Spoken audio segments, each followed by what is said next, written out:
melanjutkan materi yang telah kami buat yang berjudul Informasi dan Sistem-Sistem Informasi yang beranggotakan Lulu Uzara dan saya sendiri Nur Karunia Alawiyah. Saya di sini sebagai pemateri pertama dan pemateri kedua adalah Mbak Lulu Uzara. Oke, baik, langsung ke materi saja. Materi yang pertama adalah pengertian sistem informasi manajemen.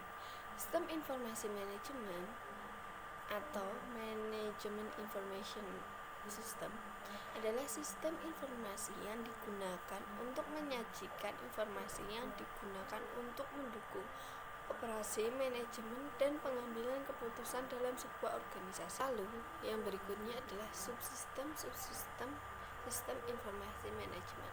Di dalam subsistem ini terdapat 6 subsistem sistem informasi manajemen. Yang pertama, subsistem pemasaran. Fungsi pemasaran biasanya meliputi semua kegiatan yang berkaitan dengan promosi dan penjualan produk atau jasa. Yang kedua, subsistem produksi. Tanggung jawab fungsi produksi mencakup teknik produksi, perencanaan, fasilitas produksi, penjadwalan dan pengoperasian fasilitas produksi, penempatan dan pelatihan karyawan produksi, dan inspeksi dan pengendalian mutu. Lalu yang ketiga, subsistem logistik. Fungsi logistik meliputi kegiatan seperti pembelian, penerimaan, sediaan, dan distribusi. Lalu yang keempat, subsistem personalia. Subsistem personalia meliputi penerimaan, pelatihan, pencatatan, pembayaran, dan pemberhentian personalia. Lalu yang kelima, subsistem keuangan dan akuntansi. Keuangan dan akuntansi merupakan fungsi tidak terpisah, tapi cukup banyak berkaitan untuk dibahas secara bersamaan. Jadi, keuangan dan akuntansi ini mereka itu saling berkaitan. Lalu yang terakhir, subsistem fungsional lainnya. Daftar berisi fungsi tidak ada habisnya dan dalam suatu daftar spesifik harus disiapkan untuk tiap organisasi. Dua fungsi belum dimasukkan karena biasanya mereka tidak didefinisikan dalam daftar itu. Keduanya adalah pengelolaan informasi dan pucuk pimpinan. Saya di sini akan menjelaskan mengenai analisis sistem informasi dalam pemecahan masalah dan juga analisis pengembangan sistem informasi. Yang pertama ada pengertian analisis sistem, yaitu sebuah istilah yang mendeskripsikan fase-fase pengembangan sistem. Analisis sistem merupakan teknik pemecahan masalah yang menguraikan bagian-bagian komponen dengan mempelajari seberapa bagus komponen bekerja dan komponen berinteraksi untuk mencapai tujuan mereka. Analisis sistem sebagai tahapan paling awal dari pengembangan sistem yang menjadi pondasi untuk menentukan keberhasilan sistem informasi yang akan dicapainya.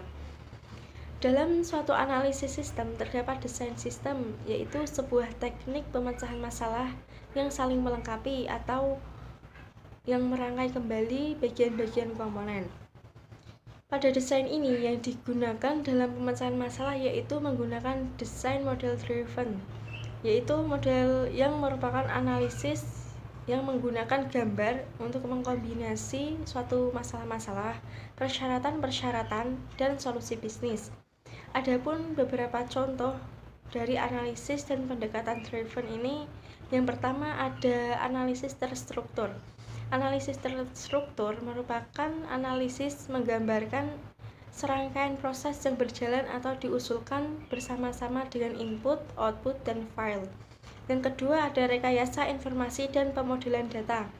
Rekayasa informasi dikatakan terpusat pada data karena menekan pada pembelajaran dan analisis persyaratan data sebelum persyaratan-persyaratan diproses. Terus yang ketiga ada analisis berorientasi objek. Teknik objek muncul untuk memisahkan atau menghilangkan pemisah data dari proses orientasi. Yang keempat ada analisis sistem dan desain sistem. Tujuan dari analisis sistem yang sedang berjalan adalah untuk mendapatkan gambaran tentang kelemahan-kelemahan dari sistem, sehingga dapat diusulkan atau diperbaiki dalam mengembangkan dan merancang sistem yang lebih baik. Yang poin kedua ada analisis pengembangan sistem informasi. Yaitu dalam mengembangkan sistem informasi diperlukan tahapan-tahapan untuk menghasilkan sistem-sistem informasi yang berkualitas dan baik. Tahapan paling mendasar dalam menghasilkan sistem informasi tertuang dalam siklus hidup. Metode yang paling umum digunakan adalah SDLC atau System Development Life Cycle, merupakan metode klasik yang digunakan untuk mengembangkan sistem informasi dengan menggunakan metode air terjun atau waterfall. Adapun beberapa metodenya yaitu yang pertama ada tahap perencanaan, yaitu merupakan tahap awal pengembangan sistem yang mendefinisikan perkiraan kebutuhan sumber daya seperti perangkat fisik, manusia, metode, dan anggaran yang sifatnya masih umum. Yang kedua ada tahap analisis sistem, yaitu merupakan tahap penelitian atas sistem yang telah ada dengan tujuan untuk merancang sistem yang baru atau diperbarui.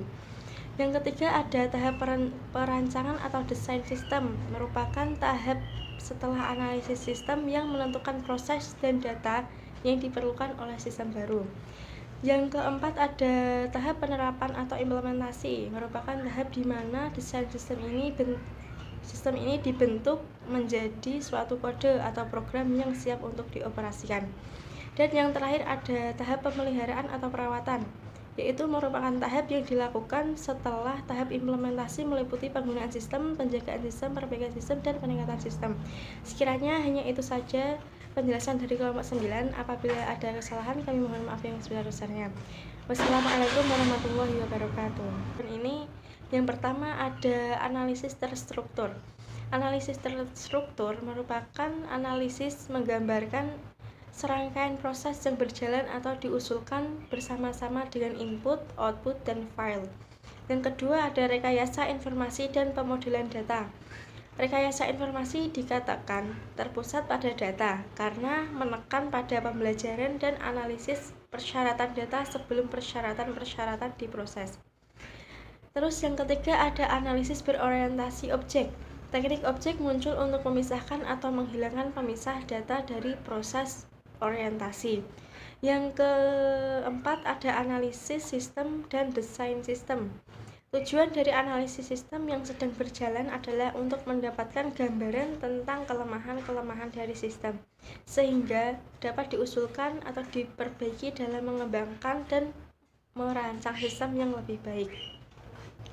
Yang poin kedua ada analisis pengembangan sistem informasi. Yaitu dalam mengembangkan sistem informasi diperlukan tahapan-tahapan untuk menghasilkan sistem-sistem informasi yang berkualitas dan baik. Tahapan paling mendasar dalam menghasilkan sistem informasi tertuang dalam siklus hidup. Metode yang paling umum digunakan adalah SDLC atau System Development Life Cycle, merupakan metode klasik yang digunakan untuk mengembangkan sistem informasi dengan menggunakan metode air terjun atau waterfall. Adapun beberapa metodenya yaitu yang pertama ada tahap perencanaan, yaitu merupakan tahap awal pengembangan sistem yang mendefinisikan perkiraan kebutuhan sumber daya seperti perangkat fisik, manusia, metode, dan anggaran yang sifatnya masih umum. Yang kedua ada tahap analisis sistem, yaitu merupakan tahap penelitian atas sistem yang telah ada dengan tujuan untuk merancang sistem yang baru atau diperbarui.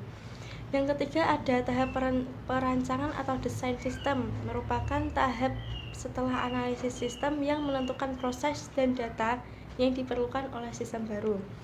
Yang keempat ada tahap penerapan atau implementasi, merupakan tahap di mana desain sistem ini dibentuk menjadi suatu kode atau program yang siap untuk dioperasikan.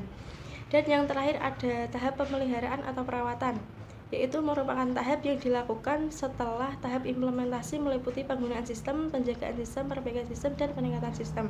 Sekiranya hanya itu saja penjelasan dari kelompok 9. Apabila ada kesalahan, kami mohon maaf yang sebesar-besarnya. Wassalamualaikum warahmatullahi wabarakatuh.